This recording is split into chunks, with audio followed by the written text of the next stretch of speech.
কাগজটা দিয়েছিলাম, যে আমার রিপোর্টটা কাগজটা দিয়েছিলাম, দেন সরকারের মন্ত্রণালয় থেকে লোক ওখানে গেছে, ভেরিফাই করছে, দেন সাইনটা নিয়ে গেছে, নিয়ে আবার তাকে কল দেওয়া হয়েছে, আমাকে সিভিল সার্জনের অফিসে ডাকা হয়েছে, প্রুফ সহ আমি প্রমাণ দিয়েছি।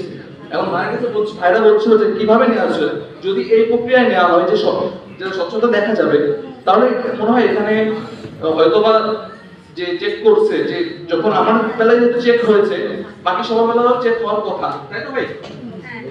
এখন তাহলে প্রশ্নটা ওখানে যে তারা বাটাঘরটা কেমনে বানালো, এত তো ভাই কেমনে লাভ নাই।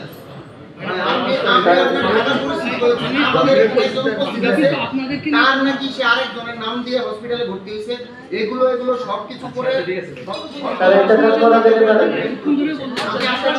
আপনি পার্সোনালি নিয়েন না, আপনি পার্সোনালি চারজন সাংবাদিক এখানে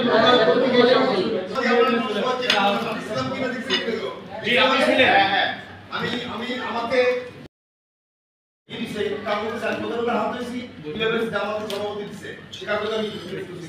আমার গাড়ি নাম আছে, গাড়িটাও তারা নিরাপদ করে দিচ্ছে। আমি বললাম তারপরে অনেক কিছু মেনে আমার দৃষ্টি বন্ধ হয়ে আসছে, আমার এখানে করে বন্ধ আসছে।